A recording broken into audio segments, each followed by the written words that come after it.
When I have reflected on my own wilderness seasons, God has spoken. When I have had really powerful movements of the Spirit into significant ministry moments or opportunities, what preceded them was wilderness.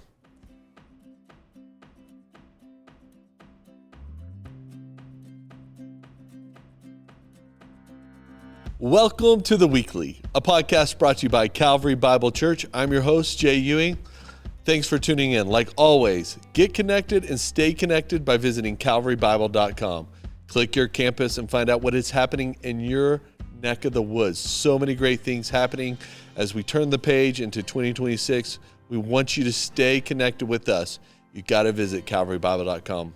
Today we have a wonderful guest with us, none other than Jennie Fletemeyer. Hi, Jennie. Hi, Jay. It's so good to sit down with you. It is fun to be here. It's a really fun conversation we're about to have. I'm looking forward to it as well. I know it. Okay, so for those who aren't on the Erie campus, who are you and what do you do around here? Yeah.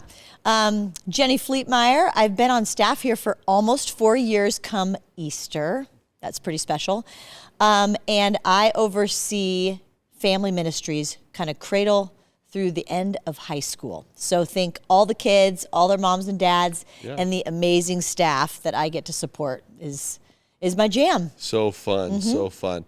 What is one of your favorite things about Calvary in your 4 years that you've been here?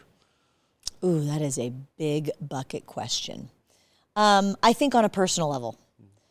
So I came here after being at a church for 20 years on a church in Boulder. I was on staff.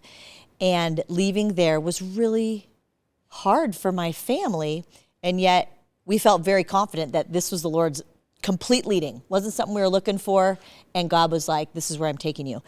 And because it was so hard, especially for my kids to leave the church that they were born and raised at, my husband was born and raised at that church, they were full of emotion and questions. They didn't know where they were headed. And they were all heading into middle school. Yeah. Or I should say middle school and high school. And seeing where they're at now in their faith journeys, they can look back and see that this was a turning point in their faith of growth and discipleship. Not that what they had where we were at was less than. Yeah. It was just, where are we going and how is it growing? So seeing my kids embrace their faith at a whole new level with the leaders and being leaders has been probably the best gift for me as a mom, to see their own faith become continually their own. Yeah, that's such a great answer to that question.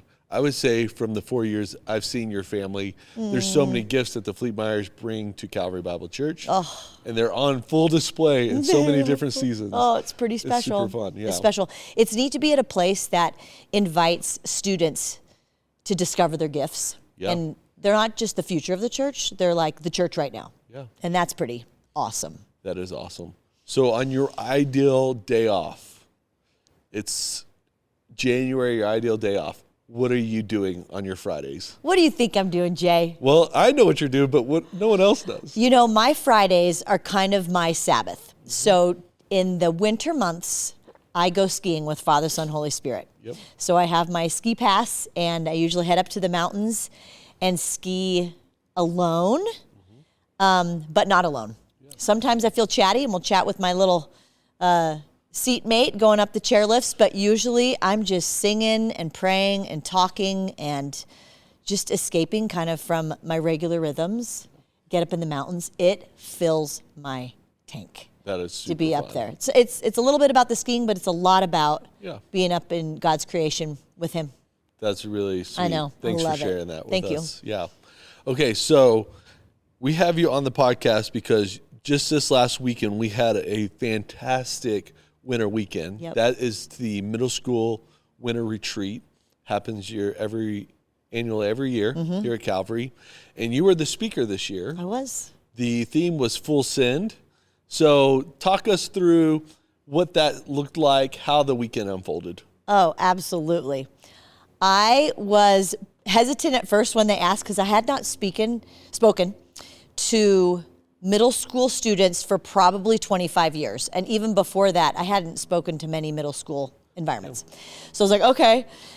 But I said yes, and I'm so glad I did because I was so impressed with the depth of ministry to middle schoolers. Yeah. They're a lot of fun, but man, they can worship. Yep. And they were eager to learn and play. Seeing all of our high school students lead the way, lead by example, it is just astounding to me. And it also helps when you have your own kids in the mix. Right. You just see how the Lord's using these students to raise up this next level. So that was a blessing. And also our staff is just incredible to me. To see them in the center of their giftings and working together with all three staffs was beautiful. I could tell you a little about Full Send. Yeah, let's break it down a little bit. Okay, let's break it down. For those who weren't there, we're interested. I know. It's funny. I've had some parents go, I never knew what Full Send meant. Yeah. So it goes back to skiing. Yep. So I was on a chairlift and just going up, minding my own business. And there were two skiers just bombing down the hill. And they were about to hit a lip where you could kind of stop, or you could do a little fly, if you will.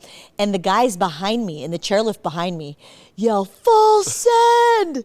And what that means in skier language is, oh, just go for it. All out. Don't hold anything back.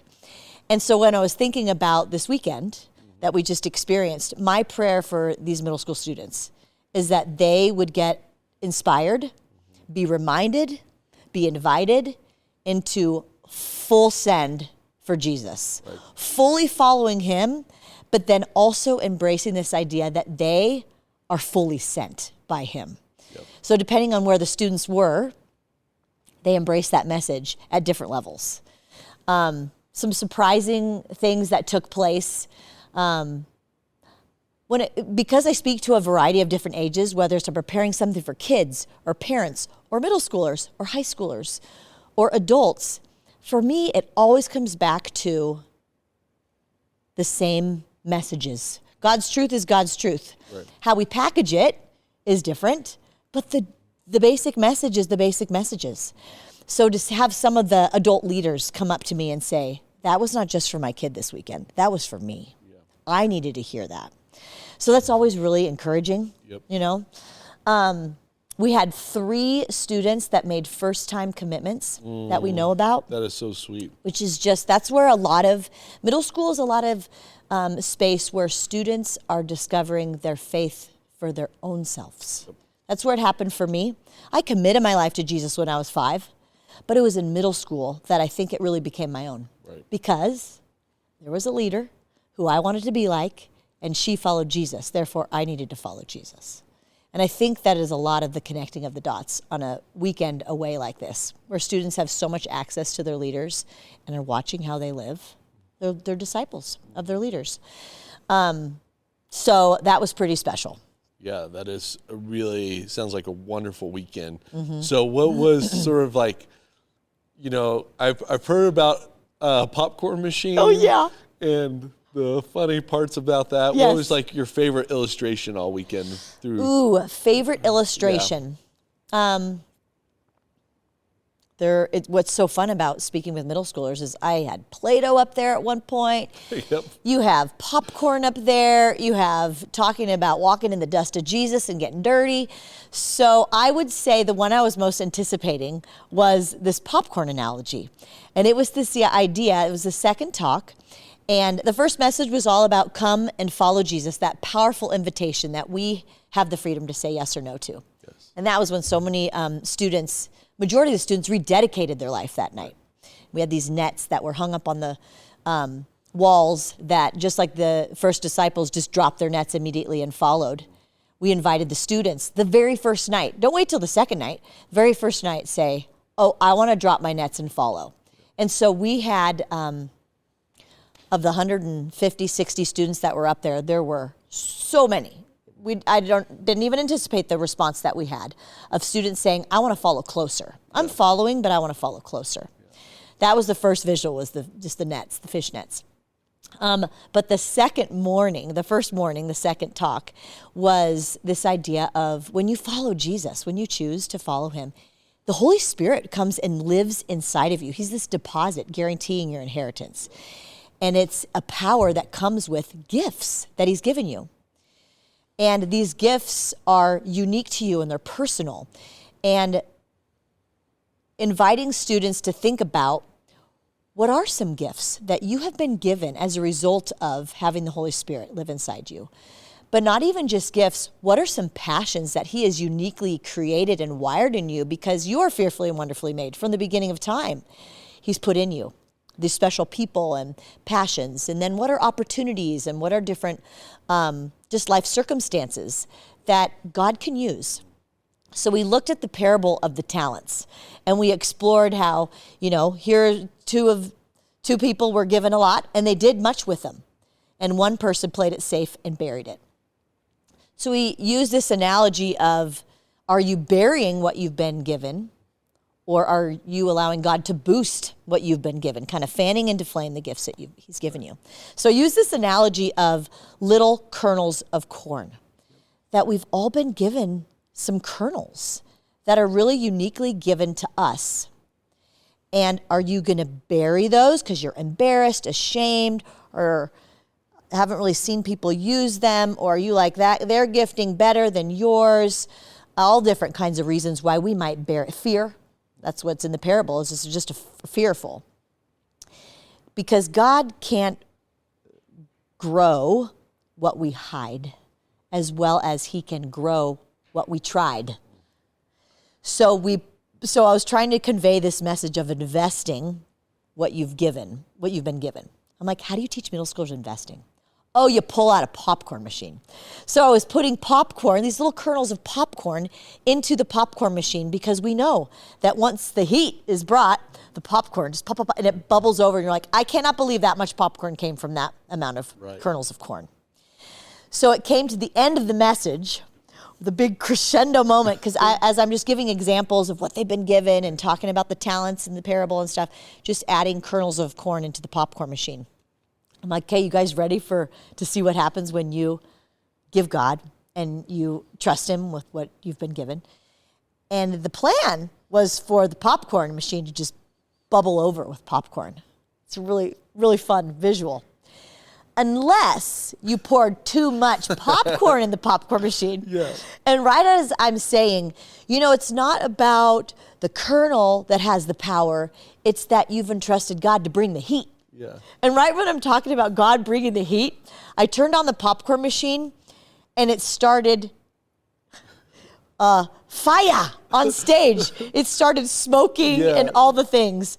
I'm like, wow, this is an incredible visual right now. This is not what we expected. Yeah. So we had a big chuckle, and it definitely smelled up the room, and the kids were like, this is so cool. And I was like, have no fear, kids. We have fresh popcorn bags for you that you get to have in your small group right after this. And they were all like, yeah. So I redeemed myself definitely as I kicked off the third message. I showed them that the power of the popcorn machine can work if you don't overstuff it. Isn't that class? Basically, I full send the moment. Yeah, totally. I overgave to the popcorn. I overinvested or something. I'm sure there's a deeper analogy there. I'm sure you're going to find it too. But the classic is that's what kids are coming home talking about. Yeah, totally. And the popcorn. The smell. Yes. Yeah. They will remember it for longer than I probably thought they could. That's great, Jenny. Thanks so much for sharing even the funny parts of retreat. Oh, it's so good. It gives us just an insight of what students at Calvary experience when they go away, when we're praying for them on a Sunday. That's right. When we send them, when we scholarship, all those things that are involved with so many people at Calvary with the student ministry. It's great to hear what actually transpires. It really is cool. One more thing, I could talk about it a lot. The final message is about the big go. Yeah. Like you're sent. Yeah. As a disciple, now you become someone who you actually want to make disciples, following Jesus. And we invited all the students to pick up a full send challenge card, if you dare. Because if you grabbed one of these challenge cards, you're committing that you'll do it. Yeah. And the challenges that were on the cards were legit. So much so that I know some adults wouldn't even pick them up. Things like memorizing these many chapters in the Bible, or raising money as a middle schooler to send someone to Maranatha. Right. Or for the next 52 weeks, learn about a Bible character every week. You know, like really significant commitment. Lead a Bible study for your family. Study up on foster care and respond to the Lord appropriately. So really neat challenges that I'm really excited for students to full send following Jesus in. That's awesome. Yeah. Well, Jenny, now that we've sort of debriefed Winter Weekend, explain to us the process of disciple making. That's one value here at Calvary. It's our first value, make disciples. So explain the sort of the disciple making process within Calvary Kids and student ministry. For those who are unfamiliar, what are the rhythms that we sort of develop disciples?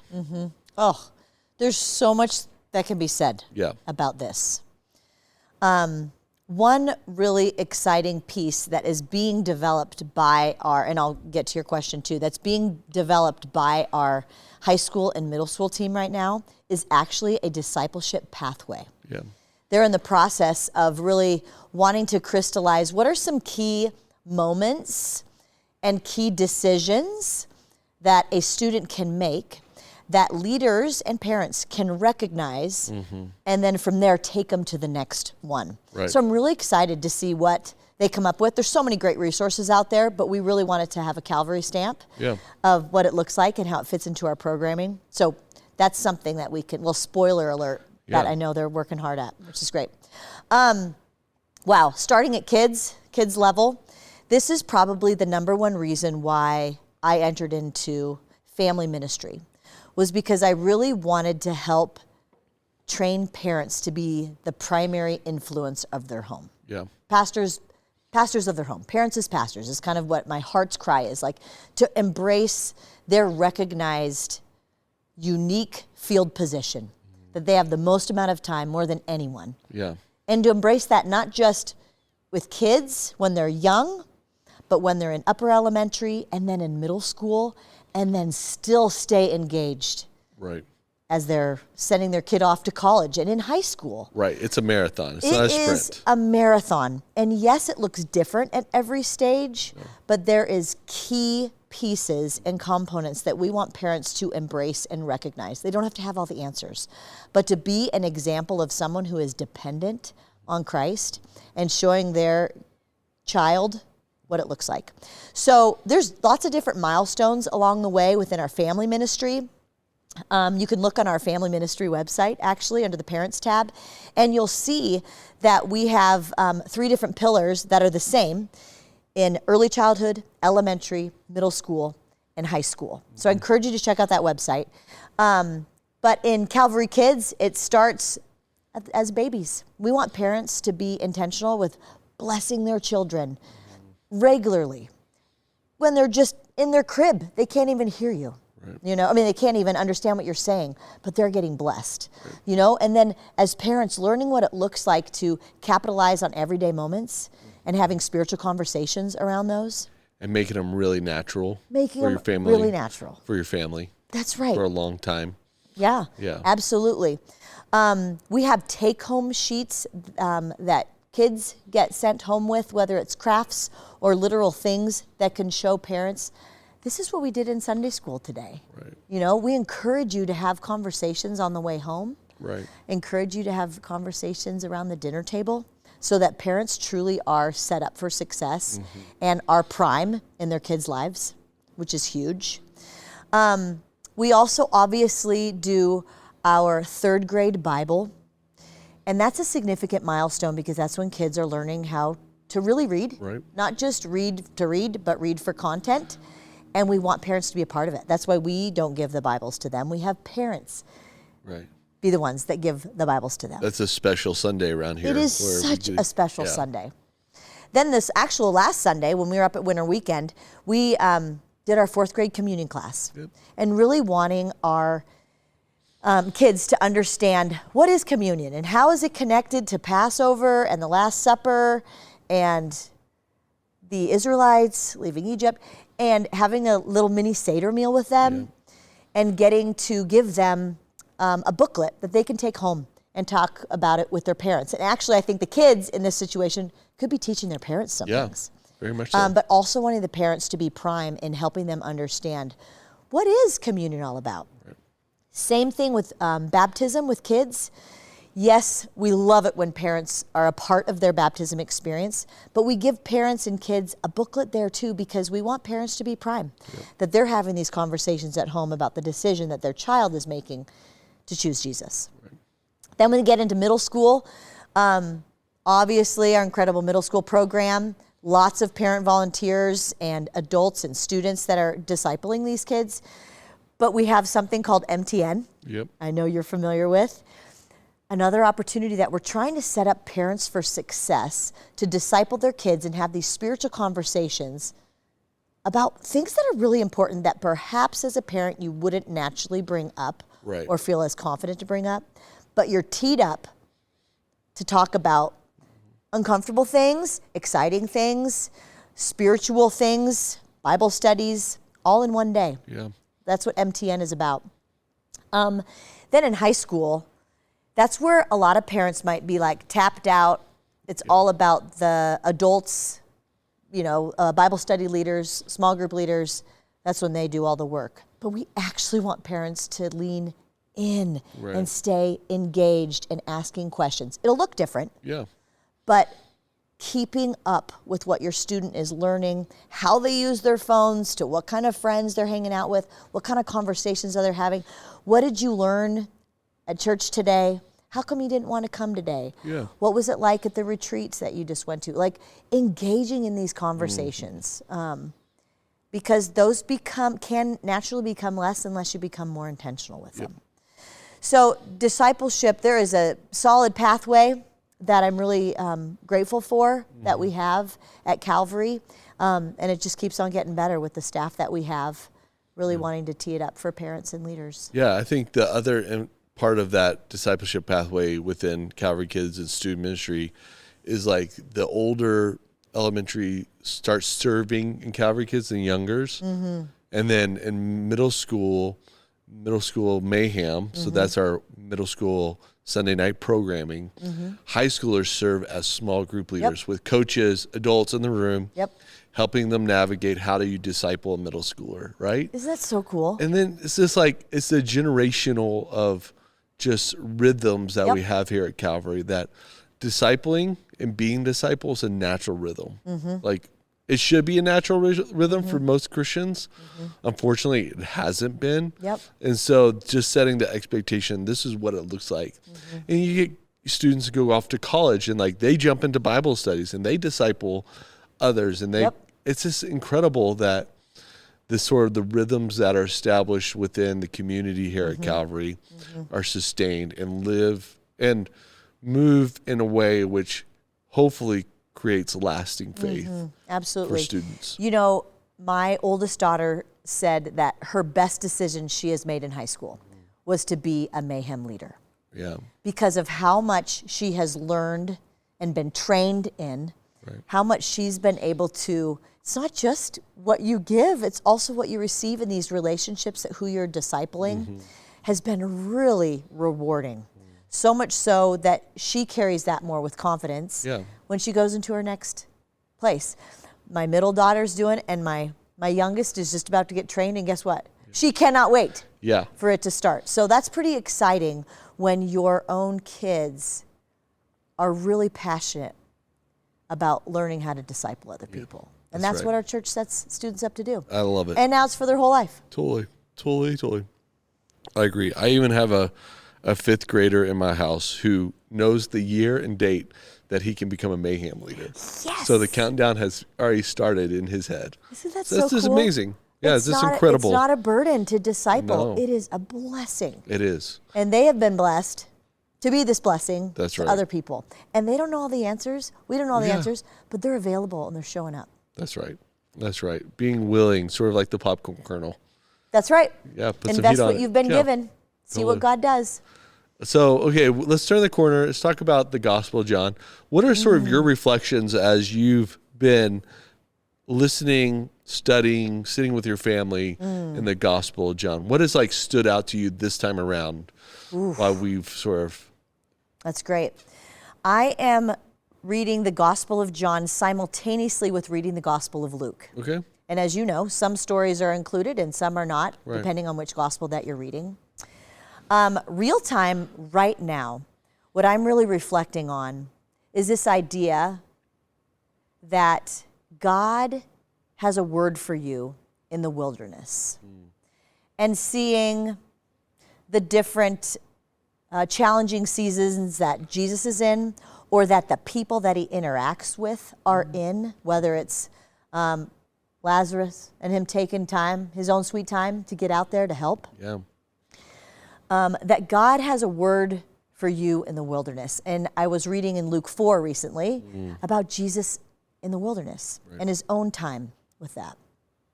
And he went into the wilderness, I think very expectant, right after being baptized, straight to the wilderness, expectant to receive words from his heavenly Father in a really challenging time. Yeah. But I think because of who he is and what he understands about his heavenly Father, he knew that God would provide. He knew that God would give his word in the wilderness. There is this Hebrew-Greek word play, davar in the midbar. Davar is the Hebrew word for word, and midbar is the Hebrew word for wilderness. And they have the same Hebrew-Greek word.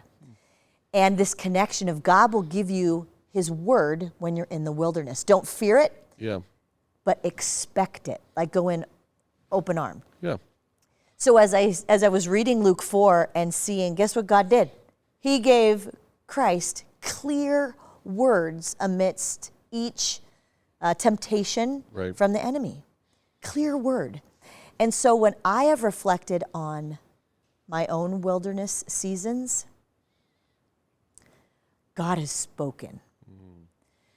But what's even more, the word that he has given me in wilderness times, guess what happens after the wilderness a lot of times? What happened to Jesus? Huge ministry Right. launch right after he was in the wilderness. That's right. And when I reflect on my own life and see when I have had really powerful movements of the Spirit into significant ministry moments or opportunities, what preceded them was wilderness. And what could have been hard wilderness was actually hard, but really vulnerable, powerful moments with the Lord. Yeah. So right now, one of my kids is in a wilderness season. I would say two of them have some pretty strong wilderness vibes going on. Yeah. And I'm just praying that the Lord is speaking to them, giving them a word, giving them lots of his word. And wouldn't you know that just yesterday, I got sent a little, what is it, a podcast? But no, it's a Spotify song Okay. called Scars. Yeah. And my oldest daughter said, this is my theme song. And this song by I Am They is a worship song. And the kind of the tagline of the song is, I thank you for the scars, because without them, I wouldn't know who you are. I thank you for the scars, because with them, I know who you are. And just seeing that one of my kids has come to her own realization once again, that the hard seasons that she's experienced, she's now grateful for, Right. because she has an intimacy with God that perhaps wasn't possible had she not gone through that stuff. Yeah. So I'm reflecting on a lot of that as I go through John and seeing this expectant posture of Jesus, Right. that he's never in a hurry, that he's always on time, that his word is actually ripe when it's in the wilderness. Yeah, I think you're right on. And even in your own sort of story here, even with the Gospel of John on John 11, it's like Lazarus is dead 4 days when the sisters run out to Jesus on the road while he walks into town. And just the distraught nature of which I can't imagine. If you would have been here. Yeah. And like they knew that Jesus knew their brother. And they knew the power. Loved their brother. Loved their brother and knew the power in which Jesus could hold over life. And then in that wilderness, they saw something far greater, the brother raising from the dead. And then the next thing we jumped into, even in John, is you understand now why Mary can anoint his feet with this very expensive nard and wipe it with her hair, because she had just come through a wilderness. Oh. And here it is, right? Yep, that's exactly right. The fullness of who Jesus was on display with her, and her response is extravagant. And so I think that's a right on with where we are in John. It's like, there's people who are listening, people at Calvary who are going through great wilderness moments, right? Yeah. And that word, Devar in the midbar, the word in the wilderness, is so important for us to remember that these are moments in which God will show up. And when he does, it'll be, I am the resurrection, right? And then our response, great ministries beyond that. I wrote in the kind of on the page in John when Thomas said something along the lines of, when we thought, well, Jesus was 2 days delayed, that don't second guess his love for you by his response time. Yeah. He loves you no matter what. And his response time is not always what you think it matches what it would look like to be a loving response. Yeah. But he loves you no matter when and how he responds.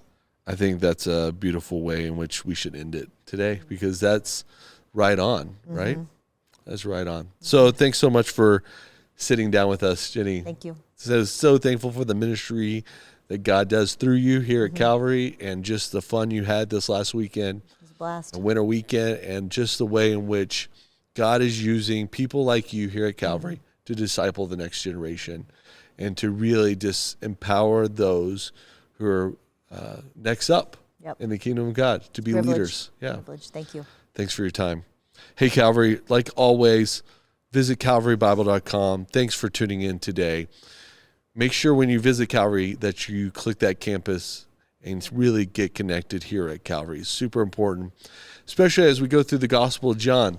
And as you catch up with the Gospel of John, I just encourage you, as we turn the page in 2026, reread the Gospel of John. Get fresh eyes and heart and ears to where we're at, where we've been, and where we're going.